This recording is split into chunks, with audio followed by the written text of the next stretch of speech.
Jackson on the drive, kicks it out for Man. Man, three-pointer, bang! Oh, what a man! Magic down the middle, just what I thought. A hook shot at 12, good! Here's Michael at the foul line, a shot on Elo, good! The Bulls win! They win! Now there's a steal by Bird. Underneath the DJ, Going up over Bell, ball away. Yes! Yes! At the buzzer, he does it! Was there ever a doubt?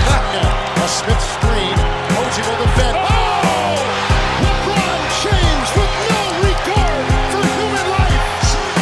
It's a physical game. Oh, Neil Bond! A monster jam by Blake Griffin. What's going on, guys? Welcome to our first playoff preview of the 2023 season. If you remember, we did this kind of stuff last year, and this year I did it a little bit more organized, believe it or not. I think we really got one representative from each team or close to it, except we're not getting no Suns representative in here. You know what I'm saying? We don't need any opposition. This is home base for that series. But for this one, I'm really excited about this series. It's one of the better matchups we've got in the first round. The 4 seed, the Cleveland Cavaliers, making their first playoff appearance in my life without LeBron. I'm so excited about this. And then the New York Knicks finishing at the 5 seed, one of the most surprising teams in the NBA this year. To represent both sides, we have our usual New York guys, All Ball and Fabian TV. And joining us for the first time, we have LA Broadus, who told me he watches every Cavs game. LA, welcome to Dime Dropper. What's going on, fellas? Yes, sir. What's going on, my brother?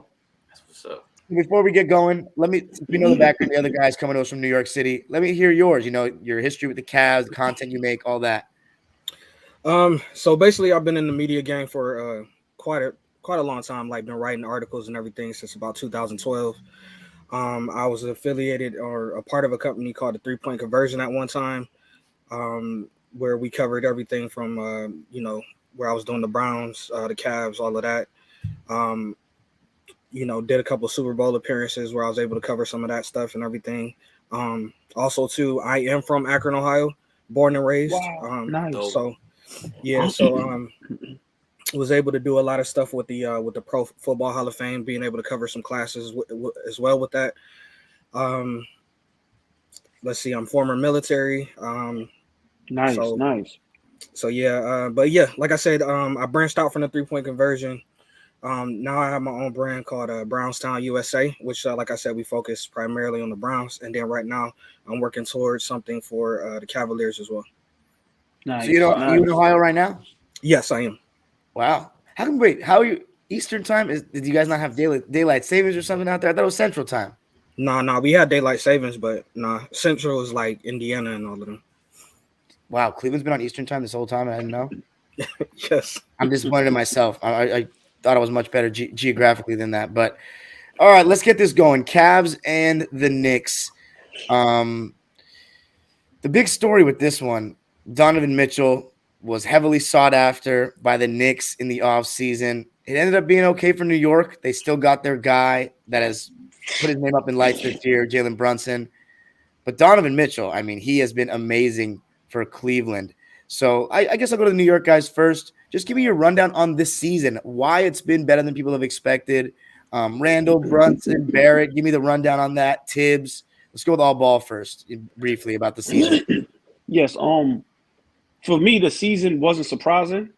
The year before when we made the playoffs, so I'm looking at that. Last year we had a lot of bumps in the road, but like I said, the addition of Brunson, we seen what he did in Dallas, and the emergence of Quickly. So with Mitchell Robinson being hurt and him coming back, so to me, not only because I'm a Knicks fan, but I watch basketball, I don't understand why this season was surprising. I've been saying it since the beginning of the season. We would be between the 4th and 6th seed, and people laughed at me. So for me, it wasn't surprising at all. Okay, Fabian. See, I had you guys 10th because I thought Jalen Brunson would be good, but not an all-star caliber player that he has become. I mean, it's just been unreal what he's done. And, yeah, go for it, Fabian. You talk about the injection of youth. Talk about that and how that changed your season. Because I remember the Knicks started out very mediocre and then started to hit a little stride when they made some changes. Well, I think that's the problem with I don't want to bring the negative in. All Ball's been coaching me all day. no negatives on the players, but Obi Toppin, Deuce McBride, Emmanuel Quickly, and Quentin Grimes. Quentin Grimes, since he's been getting his shots up, he's been shooting 10 3-pointers a game in the last 2 or 3 weeks. He's been on fire, shooting 45% from the field, 54% from the field, and like 45% from three. And it was really what we saw in the last 2 summer games. They didn't win the championship. I thought they did. They reached the semifinal or the final. But there's this chemistry between them. When you see Emmanuel Quickly doing his thing, he's a real, as much as Brunson is the leader, IQ was a spiritual leader in the team. Anytime he scores a bucket, he's starting to heat up. He looks at the crowd. When he goes to the bench, the first person he gives a dap to is Obi. And these guys, they started this in the summer games, and you can just see it. And now is leaking over into the regular season. So, I could just piggyback off of All Ball is saying that's all I wanted to see was the young kids playing, because Julius Randle is like the elder statement on the team. RJ Barrett's supposed to be, number 3 pick and all that, but those guys are really the core, in my opinion. And you add Brunson in there, a true leader, is a recipe for greatness. Quick yes or no for All Ball and Fabian. Actually, I can ask LA Broadus too as we go to you. Emmanuel Quickly, 6th man of the year, yes or no? Yes. Yeah, I can agree with that. That's a unanimous decision right there. Yeah, I can. I talked to one of my Celtics boys from UMass yesterday, and he was like, Malcolm Brogdon has to win it. I mean, I was pushing the Norman Powell agenda, but then he got hurt, so can't really push that anymore. I got to hear some more of that about Brogdon. Well, yeah, that threw me off. Yeah. But did he give any kind of? He's played every game off the bench, 67 games on the bench, whereas Quickly has started 21. But Quickly has played in 81 games. The only thing I'll say about Brogdon is, we know how good he is. He's a calming presence. He's really smart, good in pick and roll and all that. And the Celtics obviously have a better record, but yeah, I'm going with Emmanuel Quickly. But okay, LA Broadus, let's go to you. I actually watched one of the teams I was really making an effort to watch in the beginning of the season was the Cavs. Donovan Mitchell came out of the gates, lights out. I'm guessing he won over the Cavs fan base quickly. I know he's been great, one of the better players in the league the last 5 years, but has he exceeded your expectation? And how much better has he made this Cavs team than last season, where you guys were also good, got hit with some injuries, lost in the play-in? Yeah, as far as speaking on Donovan Mitchell, he's better than advertised. From the on the court and off the court, the guy handles himself accordingly off the court, which I'm not a stranger to seeing players and stuff like that go crazy up in Cleveland, off the field or off the court. But he's definitely inserted himself in the community, so he's doing a good job with that. And then on the court, as far as like how the team chemistry, has like just spiked up. Like you could tell the whole entire team likes each other. They're dapping each other up and stuff like that, more so than just for the cameras. But you could tell it's like a genuine, they like each other, right?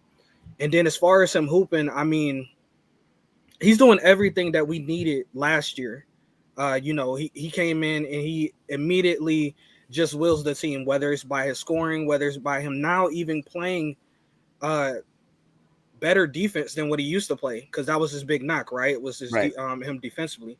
But now you see him actually out there making the effort. Of course, our system as a team, as far as team defense, we're really, really good, right? But so now you see him actually making an effort, diving on the court, different things like that. He's been banged up all season as well.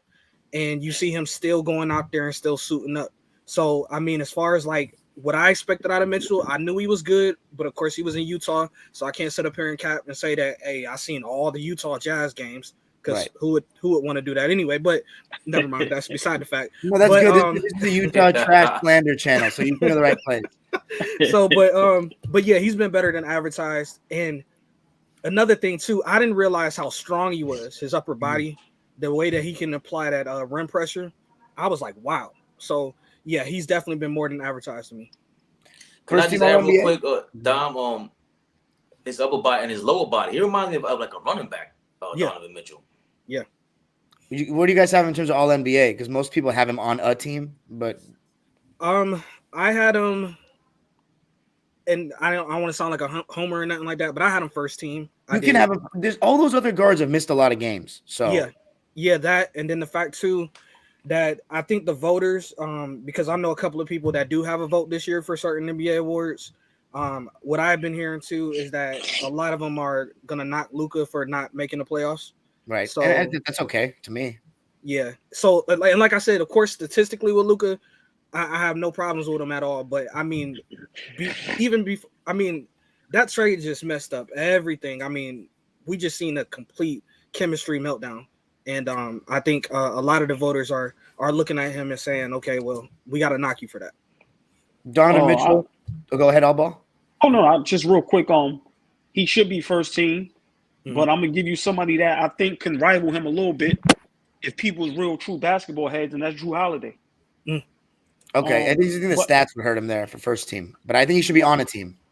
Okay, yeah, but I mean, for me, stats isn't everything. Drew Holiday literally does everything, but I don't have no problem with Donovan Mitchell being first team. I think for the whole year he's been with Cleveland right now, he's probably been one of the best guards in the whole NBA, and his stats says it. So I have no problem, and he's played basically all the games, so I have no problem with that.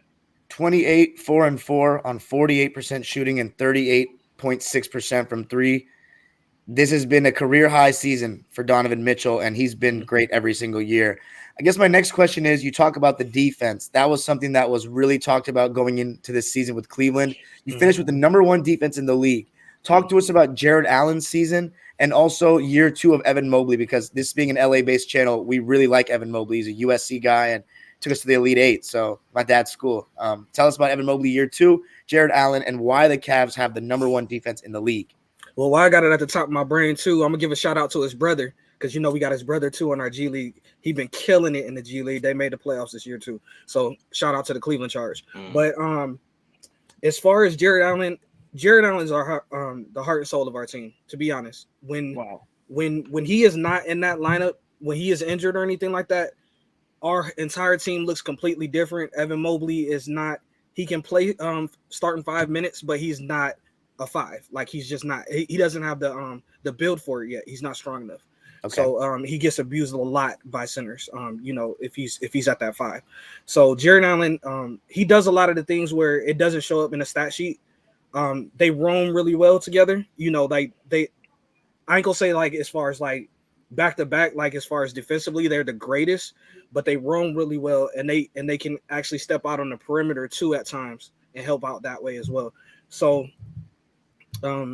like I said, with Jared, he's just different, man. You could tell that he just has like the toughness in him. Like, he doesn't stop. He has a great motor. His putbacks, his rebounding, he does really well with offensive rebounding. Now defensive rebounding, that's a whole different other story, which I'm sure we'll get into later. But I like Jared Allen. As far as Evan Mobley, the one thing that's been sticking out to me has been he has definitely started to grasp defensively where he wants to be and how he wants to like handle himself as far as spots on the court. But the biggest thing to me is that he has came out offensively, and he has added some different things to his toolbox. You know what I'm saying? Like where he has that face up now and again. Now he likes to do a little step back, a little spin, hook.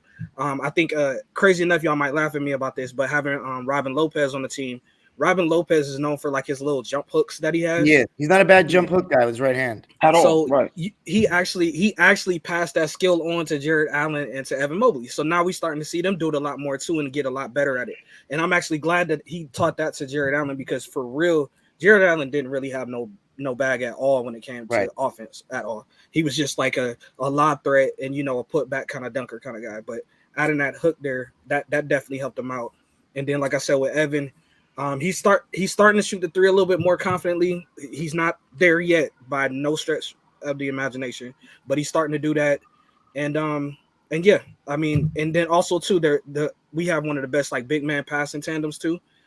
They're really good at standing there at the top of the key or something like that, being able to find those open men. So they're starting to really do it, and I think that we've seen the evolution from Evan Mobley. The only thing is my knock on him really is that I want him to become a little bit more aggressive offensively, where he's picking his spots a lot faster, because he has a tendency to get ripped a lot down in the paint. And then also, Evan, if you watch this, please do stop dribbling up the court. Give it to your guard. That's all I'm saying. Every time he does that, he starts getting all discombobulated. His arms start frailing, and then he gets picked, and then it's over. 16 points, 9 rebounds, and a block and a half a game for Evan Mobley this season. He's pretty much gone up in every category. Would you say he's improved for sure this season? I would say so, and I know those numbers aren't staggering, and I know a lot of people. I was getting a lot of pushback on the internet today, on Twitter specifically, about the fact that he was being considered for, Defensive Player of the Year. Right. And everybody looks at his numbers and they're like, come on, man. Like, what is this? And I'm like, nah, you ain't actually watching the games and how he actually affects the game. Like, he affects the game a lot. Like, as far, I think he's he's at the top of the top 3 as far as contested shots and different things like that. So, yeah, it's not going to always show up in numbers. And then I want to say maybe his past 3 or 4 games, he's had like 4 blocks a game. So he's starting to like heat up. So, yeah, I definitely would say he improved. And he's also played 79 games, too. Only missing 3 games. That's big time. For the Knicks guys now, RJ Barrett, you're a young prospect. I know you guys have differing opinions on this. Do you think he's taken a leap this season? He's averaging 20 points a game, which is around what he averaged last season, 19.6 to be exact. His efficiency, 43% and 31 from 3 is not so good. Let me know what you think about him, but also the bounce back year for Julius Randle. And tell me if he's playing in this series or not. I'll go first. I'll go first. RJ Barrett, they'll tell you I'm not a big fan of Barrett. I had to apologize a couple times because sometimes he goes through those spurts where about 2 weeks he'll be real good, but he hasn't made a leap. His 20-point average has no impact on the game. Defensively, he's terrible from 3 and from the free throw line. He's not good. I'm looking for him. I was telling Fabian earlier today, this needs to be his breakout against Cleveland. He needs to really have a great series because if he doesn't, my opinion, he should be on the trade block. He's had enough time, and he didn't take that leap. Everybody in his class and maybe after him all took that big leap. As far as Randle, not a big fan of Randle neither, but he's definitely played great basketball this year. The only problem I have with my Knicks, with our 2 stars, if they're not scoring. Oh, we lost All Ball? No, you got a call probably. See if he gets back in. He said when they're not scoring. I can figure. Do you have anything on RJ Barrett different than what he said until he comes back? You know I don't. All right. I'm sorry about that, Dom. I was getting a phone call. And I'll just be real quick and then Fabian can go. I have a problem with superstars or stars on your team and they can't do anything but score. So my problem with Barrett and Randle is literally if they're not having great offensive games, they're not doing anything else. But I'm not surprised with Randle playing good this year because offensively he's gotten better. So, I'm not surprised with that at all. But as far as RJ, we need him to really go crazy in this Cleveland series or we're going to be in trouble. As far as Randle, Fabian, I know how you feel about Barrett. You've even gone as far as to say he should be a 6th man type of deal. Randle is having a bounce back year, 24-10, made the All-Star team this year. Last year, it was a lot of criticism of his 3-pointer kind of regressed back to what we know. He was losing his cool. You think Brunson coming to the team helped take some pressure off him a little bit? Easily. Randle's best year has come on. His 2 best seasons have come on the Knicks. He had a point guard, even though Elfrid Payton was no stud on offense whatsoever. He still provided offensive rebounding and some level of presence to extend an offensive possession, get an offensive rebound, which is what they have with Josh Hart. He extends a bunch of possessions, so it gives a guy like Julius Randle who's shooting 47% from the field, something like that. It gives him an extra chance, and he's a big body. RJ Barrett. The thing with him and RJ Barrett is just I don't think they are a part of that core, a part of that chemistry. And I don't mind if either one of them come off the bench. Like I was telling All Ball earlier, it sounds crazy, but when you see the way they played and the way Donovan Mitchell responded to them when Obi Toppin was in the lineup, he goes, "Yo, those guys just fly down the court." LA could speak to this. That's what the thing with Jared Allen. He's not a great defensive rebounding team, but we are. We're third in the league in defensive rebound. The Cavs are in the bottom 5, so we can make have transition plays take place, and that's where the Josh Harts, Grimes, and even RJ Barrett. These guys love to push the ball when they have those guys on the court. And Randall kind of he stunts on that. In the transition, he kind of doesn't look up and get the ball going and utilize his big body in the paint.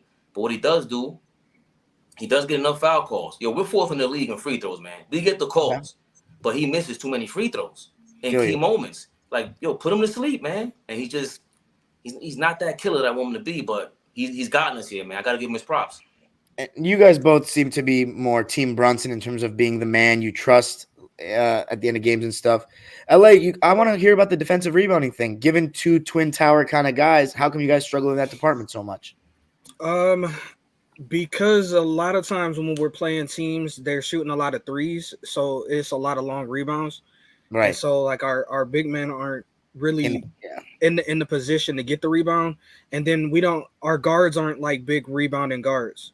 Right. So they're missing it. Teams get second chance opportunities and different things like that. So it's mostly because of that. Like they're just not, the big men aren't in position to get it. I mean, when they gonna grab the rebound for sure. But like I said, the way we've been playing people and the way that people have been playing us, especially because we have one of the weakest points when it comes to guarding the 3-point line. So you can get 3-pointers up on us, and that's why we're not rebounding well.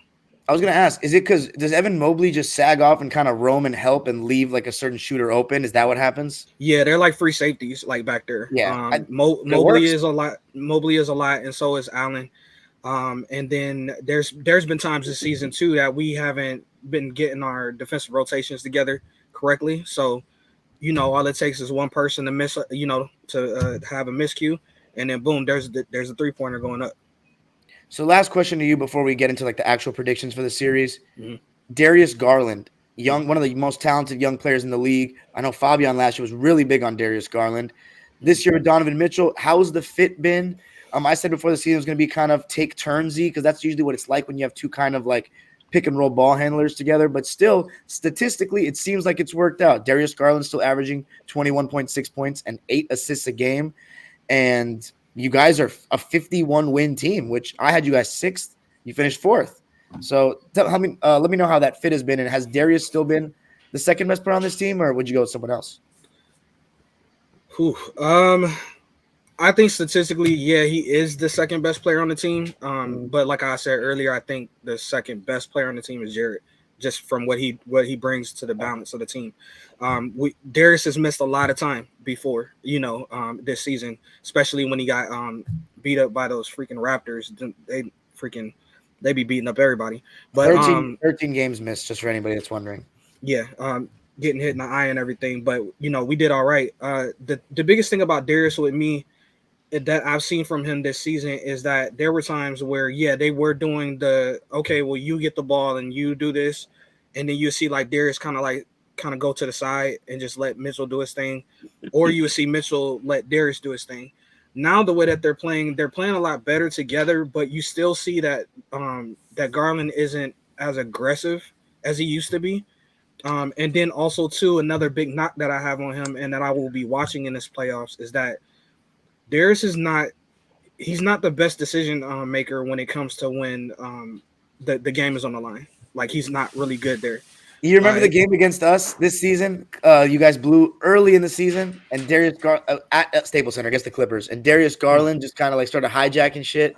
Mm-hmm. Yeah, it's like he'll either take he'll speed it. Well, the way I've been seeing him in his interviews and stuff like that, he says he's an overthinker. Mm-hmm. So he's like overthinking a lot of stuff. So you'll see him, dribble the air out the ball and then make it like one quick pass and then want somebody to throw it up with like 0.1 seconds left on the clock.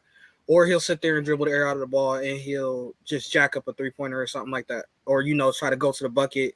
We know he's not really good at creating contact when he drives to the bucket. So, normally he'll fly, fly out of bounds or something like that. Teams going the other way with the ball. So that's one of my biggest things and questions that I'm going to have on Darius. I think Darius, though, he does recognize that Mitchell is the guy, so like I say, he will definitely defer to him a lot. But I don't want Darius's overall, growth as a player to get stunted or to have him not have that confidence in his own game because he's so busy trying to just give it to Donovan, so that's what I'm looking for. But I mean, overall, he's then handled it the best way that I think a player can with adding that, that caliber of a superstar to your team. So he's been doing good there. But other than that, yeah, I want him to get a little bit more aggressive, believe in his abilities, and then, like I said, get that late game situation, thing taken care of too. Let me know. So do you think he's gotten better as well, or do you think he's kind of stayed the same? It's hard to tell because his role has changed. Yeah, I think he's kind of stayed the same. I mean, you can maybe give him a uptick a little bit when it comes to I guess his actually no, I'll say stay the same, because I think another thing that the rest of the league caught up to with us is, like, last season we were killing people on the pick and roll. Like, he was lobbing up everything that either Jared Allen or Evan Mobley. I think a lot of teams, then they adjusted their defense to that, so you don't see that as much. So he had to adjust as well as far as trying to find the pockets, and how he was going to get the assist to his big man. And then also too, with our 3-point percentage being low, we're not the best 3-point shooting team either. A lot of those assists that he goes to, the people aren't knocking down the shots. So I think mentally, like, he's okay. He's just stagnant right now. I'll give him, like, just he's still in the same spot. Fair. So his catch and shoot percentage, 3-point percentage, that's like it's a farce, or that's just it's not. You really mean for him himself? Yeah. Oh, no, he has no problem with playing off the ball. Like, as far as what I've seen, he has no problem with playing off the ball. It's just the fact that, like I said, when he drives to the cup, he's not really good at getting that contact to get the foul calls and stuff like that as much. We see him, like I said, just get laid out, and he just doesn't know how to get there yet. So hopefully he's with him, small. Yeah, well, yeah, that too. But yeah, so hopefully with him watching Donovan a little bit, you know what I'm saying? Like, he'll start to pick up those little tricks as far as getting those fouls called. But yeah, if Donovan got the ball or whatever, and they're running a set, Darius can come off and and pop the three or whatever like that. So he's not that bad. I know he had a little bit of a shooting slump, but now he's kind of coming back from that too. So I mean, yeah, but like I said, I would just put him at the same. Like, he just kind of stayed the same. Fair enough. All right, guys. All Ball and Fabian. Why are you guys going to upset the Cavs? And is Randall going to be back for game 1? Is that what we're hearing? Nah, I mean. So are you guys worried about that? That's a major thing if you don't have your star player 100%. Well, I'll go real quick. I'm not, of course. All right, let me not lie. I'm a little worried. Anybody will be worried if your best player can't play in the playoffs. Or even second best. Right. But I still think we can beat Cleveland without Randall, and it showed in the regular season. Series? Yeah, I honestly do. Yes, I'm not, like I said, I think we have a good team. And what Grimes has been doing, that shouldn't be looked over. But I got the Knicks winning in 7 games. I got it being a tough series. And if you go man for man, I honestly think we have the better team if you go in 1 through 9, or even maybe 1 through 10. I was going to say that, because top 4, they kill you. But then after that, you guys beat them to me. Well, hold on. The top 4, let's be honest. To me, Donovan Mitchell was the only mismatch. Well, Donovan Mitchell's the best player in the series. You can argue you may have the second and third, but they have 4th, 5th, and 6th. All right, but hold on. My opinion, I've been saying this all season. Brunson is better than Garland. Randall and Mobley, that can be a toss-up. Now, I give Jared Allen the edge over Mitchell Robinson. But Mitchell Robinson is not chopped liver. Great defensively, rebounding on both ends of the floor is great. Now, when you get to quickly Grimes, to me, and that's where that's where we got Cleveland beat. So, I agree with that. My opinion, it goes 7 games, and I'm taking my Knicks.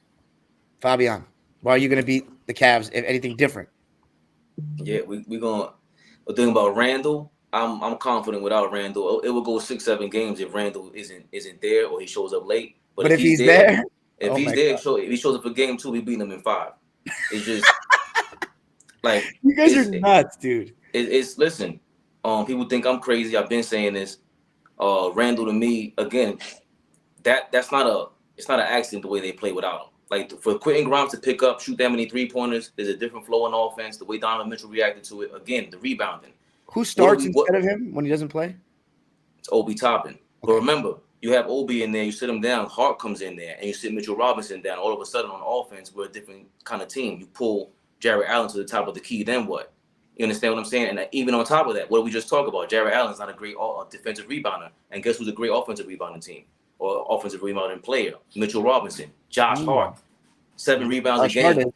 So when Josh Hart is in there, these plays, they extend the offense. We don't have a great team offense. We kind of stink with team offense. It's all one-on-one.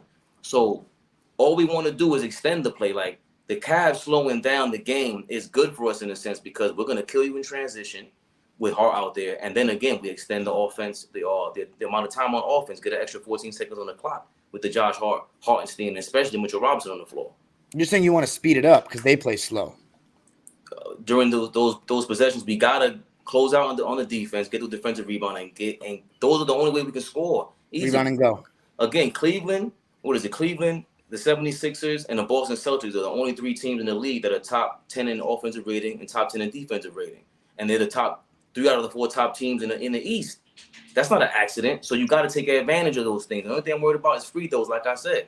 But Cleveland's a really good defensive team. How do you stop that from you go point to their weakness? Get those offensive rebounds and make them work. So crash the glass, depth seems like the keys for the Knicks, and speed the game up because I'm pretty sure the Cavs are the 30th out of 30 in pace this season, right? It's kind of surprising given they're such a young team, but they do play with 2 bigs. Right. No, you don't want them. LA could speak to that. You don't want them going up and down. A lot of youth in this series. That's gonna be fun to see. Some of these younger players like Grimes, Mobley on the quickly. Even Brunson on the national stage. That's going to be awesome. But LA Broadus, close us out. Why are you guys going to beat them and get your first series win without LeBron in my life? So I got Cavs in 6. I do agree with the fellas. Like, this is probably, this will probably be the best series, like, this first round, like, for both sides. East after Clippers and Suns, of course. Come on. Kawhi and KD don't get better than that. You don't think we're going to do anything? LA, don't listen to him. The Clippers bias is taking over. Go back to what your point was. The Cavs and the Knicks. Best first round series ever. Stop it, Doc. Yeah, okay, because all right. No offense, of course. but I got, like I said, I got Cavs in 6. I think that what we're gonna do, we're gonna have to see some epic performances from Mitchell, of course. I expect Darius Garland to step back up. One concern I do have though is that our best on ball defender is kind of hobbled right now. So but the reports are that he would have went if the games would have mean something towards the end, but we had already had it locked up and we already knew he was playing y'all. So he sat, but he got a hobbled knee right now. So, but he's been, practicing and shooting and stuff like that. So he should be good to go. Another big X factor for me is going to be Karis LeVert. We've seen where he's fell off like at certain times, but there's been other times where he went off and had like 41 right along with Mitchell and stuff like that. He is literally the bench for us right now because the other guys that we got like Shetty Osman and stuff like that's pretty much a non-factor. But so Karis is definitely going to be the X factor. He's going to need to step up and have a decent game for us to have a chance. But I just really trust and believe in our starters. That 40-point game was this year against Boston? Mm-hmm. Okay. I believe so. Okoro is going to be big in this series for me because he's going to have to guard Brunson. Mm-hmm. Largely. So, and he's shooting 36% from 3, so that's improvement from last year, right? Because last year weren't people saying like he's unplayable? Oh yeah, he was really, really bad, and he started off the season really good. Then he fell off again, and then the crazy thing that sucks is the game before he got injured, he had hit a game winner, a 3. I believe it was against Brooklyn, if I'm not mistaken, to take that game. So I mean, he was kind of like on the way back. So I don't know how his shot gonna look. I just need him to defend.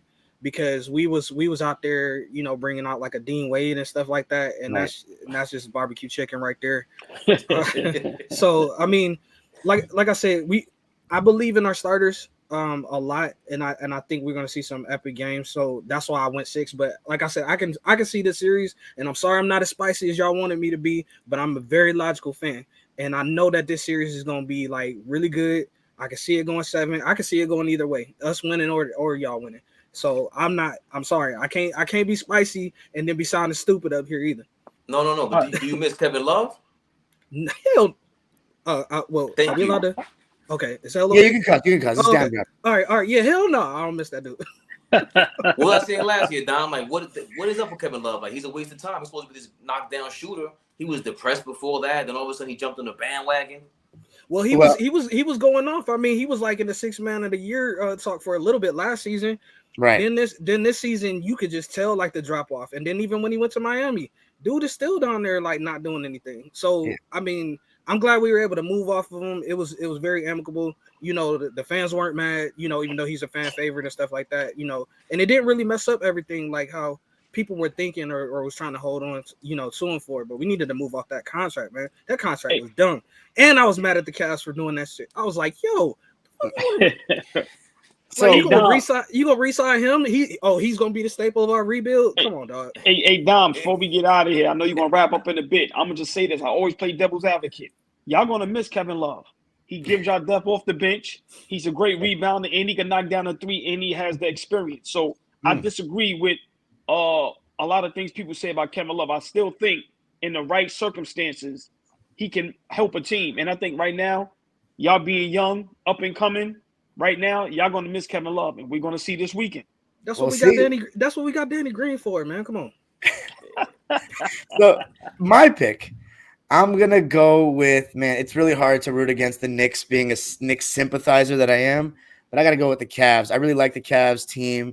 I'm gonna go with them in 7 games because I think you guys are gonna make it tough. If Brunson outplays Mitchell for the 2nd straight year in the series, the Knicks are gonna win. I think, because I also think just their depth. But the starters, I mean, I love the Cavs starting lineup and best defensive team in the league. I don't think they're going to go home first round. I think Mitchell's going to show that he's the best player in this series. But I think Brunson's going to be really good too. I think Randall is obviously a big factor. But 7 games, going with the Cavs, whether Randall plays or not. Last thing to end off for both you guys. I also want you guys to plug everything too. But first, the New York side, this is the first time we're seeing a sold-out MSG in the playoffs in 10 fucking years. What's the excitement like in the city? Listen, man, I'm going to just be brief. We don't have a lot of things to be excited about. New York is a Knicks town. I love the Giants. I know about the Yankees and all the – listen, we are very excited because we have something special this year, and we actually are relevant and fun to watch. So, and we wanted Donovan Mitchell. He wanted to be here. So, it's the storyline, the parody in this series, man. Listen, we are very excited, man. And I just want to hurry up and sleep and wake up to Saturday. That's how excited we are out here. LA Broadus, Cleveland. First series without LeBron James in God knows how long. Like, how excited is the city for this? This is awesome. Oh, the city is hyped because, when it comes to football, we always disappointed. Our baseball team is pretty good, though. But, because normally our city is a football city. But the Cavs, like I said, they didn't make the turnaround. We show up and we show out. Like I said, it feels good to be out of LeBron's shadow. You know what I'm saying? Because that was the one thing I always had to battle with. Every time I come on Twitter or Spaces or a show, I always got to talk. The Cavs ain't did nothing since LeBron had it. So now I feel good. That weight is lifted off my shoulders and everything. Like I said, Rocket Mortgage is gonna be rocking, no pun intended, but yeah, it's gonna be going. Like I said, it feels good to be able to have that home court too. So that's gonna be huge because, like I said, we haven't been the greatest road team this season either. So that was huge for us to go ahead and lock down that home court. So I think this is gonna be, like I said, a great series. I look forward to it. Like how All Ball said, man, I just, hey, man, let's skip the Saturday, man. You know what I'm saying? We don't even need all them extra days in between. Exactly. Let's go. Man. Kobe Altman for turning you guys around to New York. Yeah, Kobe has done a great job. JB has been a phenomenal head coach to come in and put his stamp on the team. Like I said, everybody just looks like they just having fun and stuff like that. And the one thing I will say this is that I love how they handle their business. Like if somebody's disgruntled or something like that, they'll take care of it in a heartbeat. Like they have no problem moving on. You know what I'm saying? Like you're not about to disrupt the chemistry.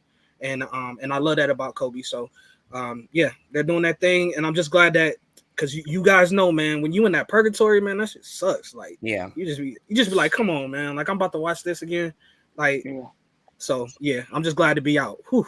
that game's their home record is a large reason why I'm taking the Cavs in that 7th game, because I always think that when you put yourself in a position as a road team where you got to go to Game 7 on the road and win that, you basically already lost more often than not to me.